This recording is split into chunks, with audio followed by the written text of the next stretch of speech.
Alright, hey everybody, welcome to my room. This is my VIVA VOCE presentation on a piece of production I've been working on. This piece is called Movement Experiment in D flat, and it is an experiment in movement. It's not a typical kind of song format or anything like that. It's very free form, and I kind of just allowed myself to do anything. So the brief that I had going into this was to create something that was about spacing and movement. So my idea was to start with something very wide and spectral, and then move it in to become a lot closer and warm, maybe more major feeling as opposed to minor feeling. And then I want it to kind of flower and grow, and then I want it to move forward. So that was kind of my brief. So I've broken this up into three main movements. The second one has two parts to it, including an orchestra. But yeah, that's basically the idea behind it. So I'll let you have a listen, then we'll have a chat about it. This is Movement Experiment in D flat.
Alright, there you have it, guys. That is Movement Experiment in D flat. Hope you enjoyed that. Okay, so we can break this track down into its sections and analyze them individually, and then look at them as a whole all together afterwards. So our intro section, in terms of key signature, we're hanging in a D flat minor kind of place, but it is a 2-chord vamp moving from B flat minor to D flat minor, and we're just going back and forth quite long. So the different elements I've used to create this soundscape kind of section are different synthesizers and pads, which I can show you. These ones to get a sound like this.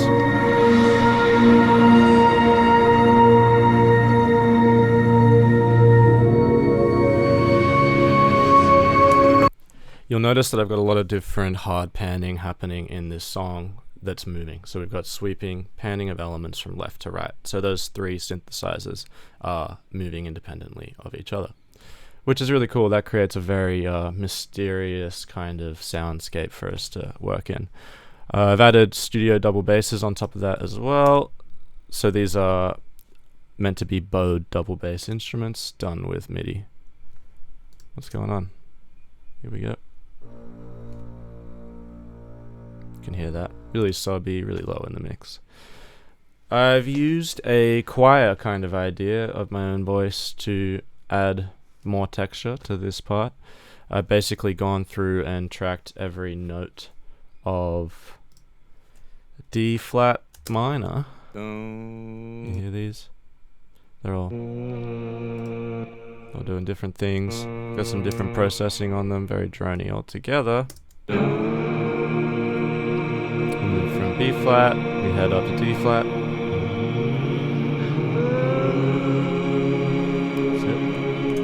Cool, so I've done it again with some falsetto vocals. Now these ones I have digitally tuned to make them sound a lot more straight, whereas the lower ones I've left deliberately detuned because I feel it brings a sense of dissonance and disassociation, which I feel works well with the soundscape. But these are the high ones.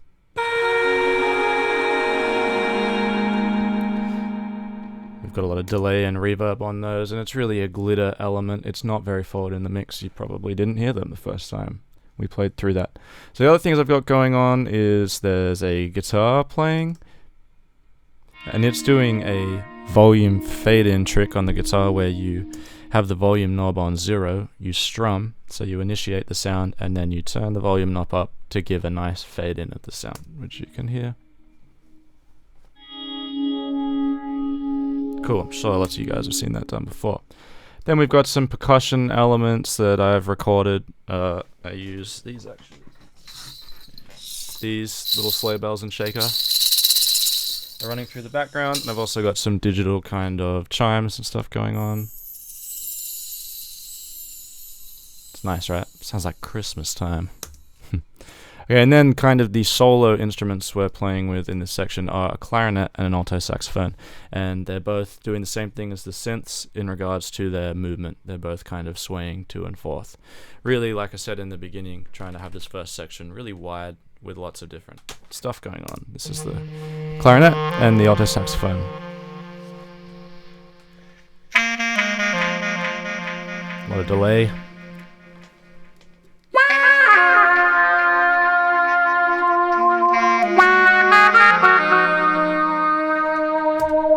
I've got a wah effect going on the saxophone, kind of emulating what Miles Davis was doing in the 70s with his trumpet. I think that sounds really cool.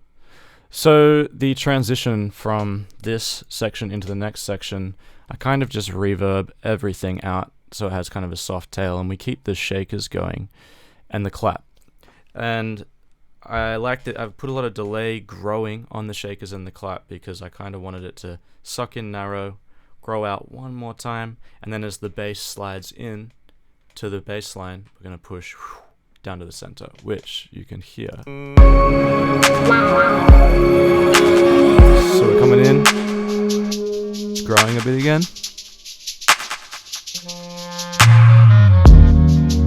And now we have a new home. And our new home is D flat major, but it's more so interpreted as a G sharp mixolydian because of the bass line, and the orchestra that comes in later is literally just playing a G sharp mixolydian scale up and down, which is the same notes as D flat major starting on a different tonic.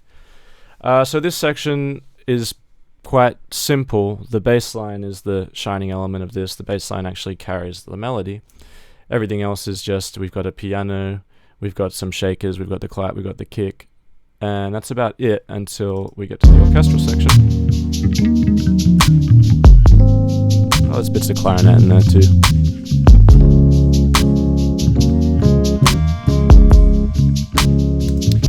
Alright, cool. Let's have a look at this orchestra section. So, again in the brief, this wanted to feel like home and quite warm and internal, and the orchestra was a way for me to try and flower and grow that feeling into something a little bit more, I don't know, it has a little more presence, a little more excitement, but we're very major still. feeling very major. But check it out. These are the orchestral elements.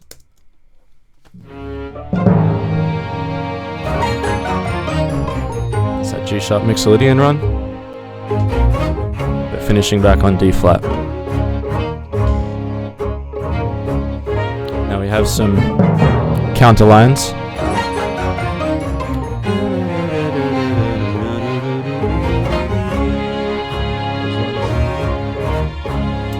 And yeah, this is where we transition into the trap section.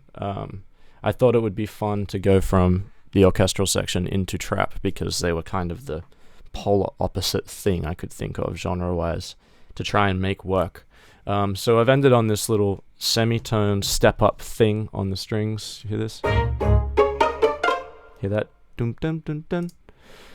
And with that, I've also taken this first glitter vocal and we run up it and cut it off really sharply as those strings happen, which sounds like this.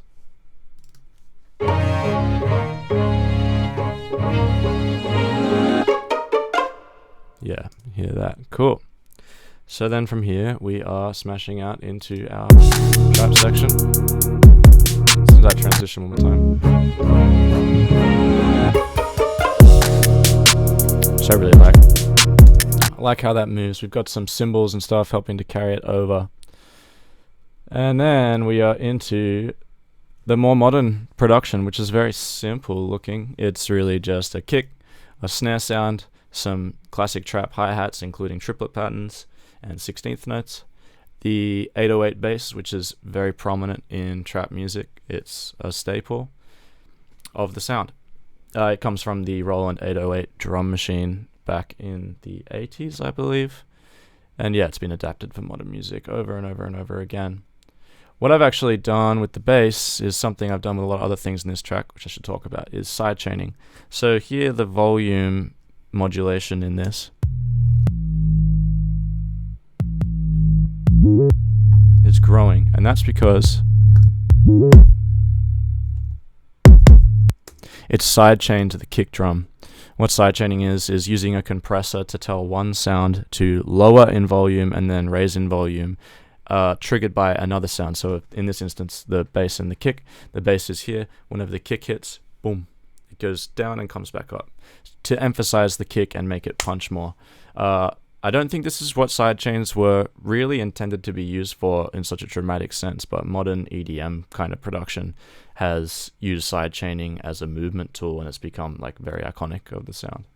I've done the same kind of sidechaining with the sections at the start of the song. The synthesizers, the vocals, all of that is sidechained to the kick when it comes in here.